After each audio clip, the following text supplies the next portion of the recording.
Hello, my dear students. Hope you all are good. Today I will teach you science chapter first. Basic practices of crop production. ठीक है, इसमें हम लोग basic practices of crop production, इसमें crop का कैसे production होता है, इसमें कौन कौन से स्टेप हैं, उस स्टेप के बारे में आज हम लोग पढ़ेंगे। जैसे यहाँ दिया है, cultivation of crops involve several activity undertaken by farmers over a period of time. Cultivation of crops में होता है फसल उत्पादन। फसल उगाने के लिए जो किसान होते हैं वह अनेक प्रकार के अपने एक्टिविटी को करते हैं। जैसे you may find that these activities are similar to those carried out by a gardener or even by you when you grow ornamental plants in our house। जैसे कि फार्मर जो अपने विभिन्न तरह के जो एक्टिविटी अपने खेतों में करते हैं फील्ड में, उस तरह से गार्डनर या हम लोग भी अपने घरों में इस प्लांट्स को ग्रो करने के लिए भी हम लोग भी उसी तरह की एक्टिविटी करते हैं जैसे फार्मर अपने फील्ड में करता है। इसमें हम लोग यहाँ देखेंगे कि agriculture practices which are listed below, जो दिया गया है 7 स्टेप है। जैसे देखिए, हमें फार्मर को या हमें किसी प्लांट्स को ग्रो करने के लिए या क्रॉप प्रोडक्शन करने के लिए हमें 7 स्टेप फॉलो करना पड़ता है। जैसे पहला है प्रिपरेशन ऑफ सॉइल। इसमें ही हम लोग सॉइल को बनाते हैं। जैसे सॉइल बनाने में जैसे जो फार्मर्स होते हैं, turn the soil and लूजन it, लूजन soil help in the growth of earthworm and microbes, losing and turning of the soil is called tilling और प्लाविंग। इसमें दिया है। इसके बाद हम इसमें विस्तार से आप लोग को बताएंगे प्रिपरेशन ऑफ सॉइल में। इसके बाद सोइंग में ये होता है कि कैसे हम बोते हैं। तो सबसे पहले इसमें सीड को सेलेक्ट किया जाता है। सीड को सेलेक्ट करने के बाद एडिंग मैन्योर एंड फर्टिलाइजर्स, हम मैन्योर या जो फर्टिलाइजर्स होते हैं उसको उसमें ऐड करते हैं। उसके बाद इरिगेशन में सिंचाई करना। इसके बाद सिंचाई देते हैं, यानी वाटरिंग द फील्ड। उसके बाद प्रोटेक्टिंग फ्रॉम वीड्स जो होते हैं हमारे अनवांटेड जो प्लांट्स ग्रो हो जाते हैं क्रॉप्स में, उसे वीड्स कहते हैं।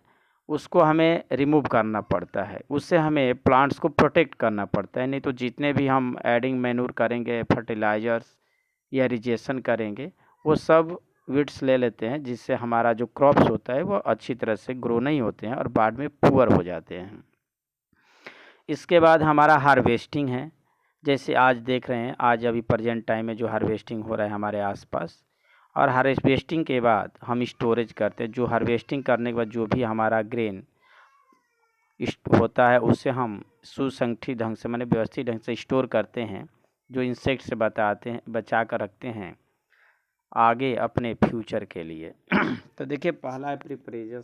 तो इसको जो इसमें दिया है, इसको हम अपने कॉपी पर जो ये दिया है पूरा 7 स्टेप जो दिया है, ये इसको कॉपी पर हम लोग नोट कर लेंगे और इसको लर्न कर लेंगे कि एग्रीकल्चर प्रैक्टिसेस में जो 7 स्टेप है, इस 7 स्टेप को अपने कॉपी पर नोट करके लर्न करेंगे। इसके मैं थोड़ा थोड़ा जो प्रिपरेशन ऑफ सॉइल, जब पूरा टॉपिक हमारा ये ख़त्म हो जाएगा तो मैं इसमें कुछ पॉइंट लिख करके आप लोग को सेंड भी करूँगा और उसे अपने कॉपी पर नोट डाउन करेंगे। तो इसमें हम लोग देखते हैं कि प्रिपरेशन ऑफ सॉइल में क्या दिया है। ठीक है, the preparation of soil is the first step before growing of crop. ये हमारा वेरी इंपॉर्टेंट स्टेप होता है, जो फसल को ग्रो होने से पहले इससे हमें प्रिपरेशन करना पड़ता है, बनाना पड़ता है। One of the most important task in agriculture is to turn the soil and loosen. इसमें हम सॉइल को लूज करते हैं, टर्न करके, जिसमें हमने लूजन करते हैं, लूजन सॉइल जो होते हैं उसको लूज करते हैं, ताकि जो अर्थवर्म है वो इंक्रीज होते हैं। जो हमारे कहा गया है कि earthworm is the friend of farmer. This follow the roots of the penetrate deep. Penetrate deep के मीन्स होता है कि जो सॉइल के जो रूट्स होते हैं जो प्लांट्स के, वे हमारे गहराई तक चले जाते हैं। जो पेंट्रिएट ऑफ रूट दिया है ये सॉइल के जो प्लांट्स के जो रूट होते हैं वे सॉइल के अंदर तक जाते हैं। allow the root of breath easily or with when that they deep into the soil. Why does the loosen of soil allow the root of breath easily? जिससे सॉइल जो लूज हो जाते हैं तो उससे ब्रेथिंग करने में, जो प्लांट्स होते हैं उनके ब्रेथिंग करने में आसानी हो जाती है। लूजन soil help in the growth of earthworm and माइक्रोज present in the soil. Earthworm और जो माइक्रोज उसमें प्रेजेंट होते हैं वे ग्रो हो जाते हैं, उनकी जो नंबर होते हैं इंक्रीज होते हैं, और वो जो फील्ड होता है उसको मैन्योर बनाते हैं, यानी प्लांट्स के लिए वह जो न्यूट्रिएंट्स जो वहाँ पर प्रोडक्शन करते हैं वह बहुत यूजफुल हो जाता है। These organisms are friend of the farmer since they further turn and loosen the soil and it humus it to by the soil need to the turn and loosen। इसमें वही loose करते। You may have learned the previous class that soil contain minerals, water, air and some living organism and जैसे हम जानते हैं कि जो soil होता है उसमें ऑलरेडी वाटर, एयर और कुछ ऑर्गेनाइजम भी इंक्लूड होते हैं। Dead plant animal get decomposed by the soil organism. In this way, various nutrients in the dead organism are released back into the soil। और जो ऑर्गेनाइजम जो डेड प्लांट्स होते हैं या एनिमल्स होते हैं, फिर उसे जो माइक्रोब्स होते हैं या अथवा उसको डीकम्पोज करके जो न्यूट्रिएंट्स होता है सॉइल में मिक्स कर देते हैं, और वो जो न्यूट्रिएंट्स होता है वो अगेन जो प्लांट्स होते हैं वे ऑब्जर्व कर लेते हैं। यहाँ लिखा है nutrients are again observe by the plants, और फिर वो प्लांट के द्वारा जो न्यूट्रिएंट्स होते हैं ऑब्जर्व कर लिए जाते हैं। Since only a few centimetre of the top layer of the soil support of the plant growth, turning and losing of the soil bring the nutrient rich soil is the top that plants can use these nutrients।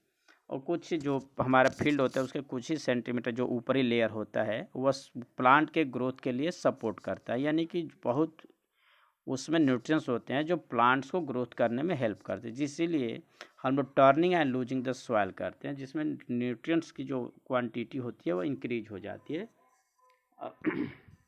हो जाती। अब देखिए आगे हम इसमें देखेंगे, यहाँ देखिए turning and losing of soil is very important for cultivation of crops. ये बहुत इंपॉर्टेंट होता है टर्निंग और लूजिंग क्रॉप्स करने के लिए।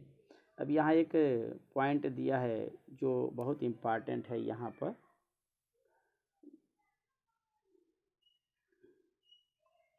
देखिए the process of loosing and turning of the soil is tilling or ploughing. इसको आप लोग लर्न कर लेंगे, अपनी कॉपी पर नोट करके इसको लर्न कर लेंगे। This is done by the using plough or the made of would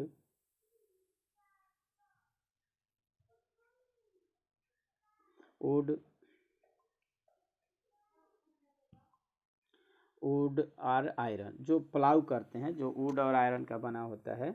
this soil is the very dry. यदि कोई सॉइल बहुत ड्राई हो जाता है तो it may need watering before ploughing. तो प्लाविंग करने से पहले मुझे इरिगेशन करना पड़ता है, यानी वाटर देना पड़ता है। द प्लाउ फील्ड में have the being clumps and soil called crumbs.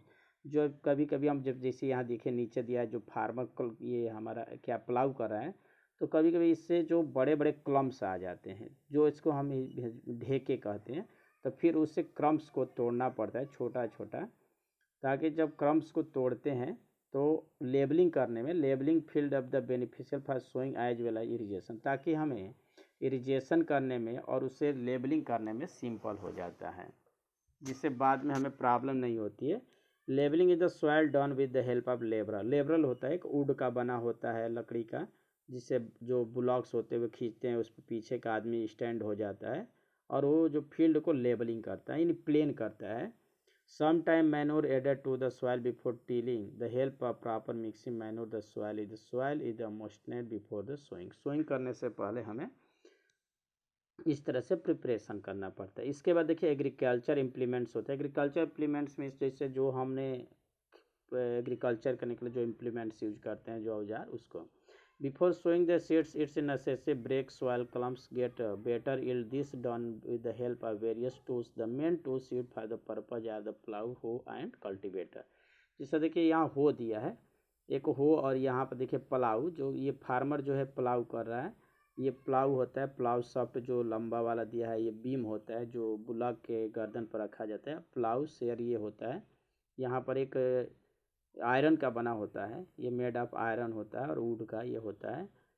इससे हम प्लाऊ से ये खेत को हम जो फील्ड होता है, वेनेशियन टाइम में जो किया जाता था, रिमूविंग द वीड्स जो अभी मैंने बताया unwanted plants grow in the field या क्रॉप्स, उसको रिमूव किया जाता है। This made of would is the drawn pair of the bulls के ऊपर रखे जाते हैं।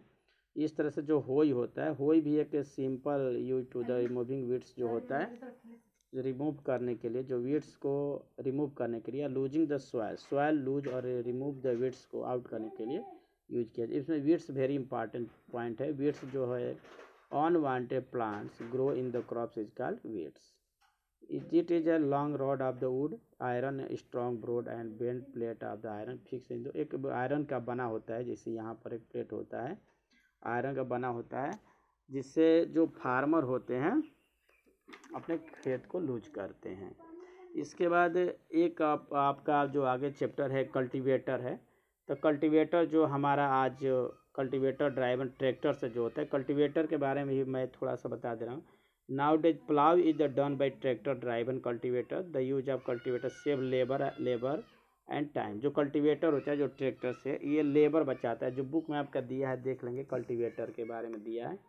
इस तरह से हमारा प्रिपरेशन ऑफ सॉइल आज समाप्त हो जाता है। फिर नेक्स्ट जो है हमारा सोइंग द फील्ड है, तो मैं अब आगे आप लोग को सोइंग पढ़ाऊँगा। Okay, thank you.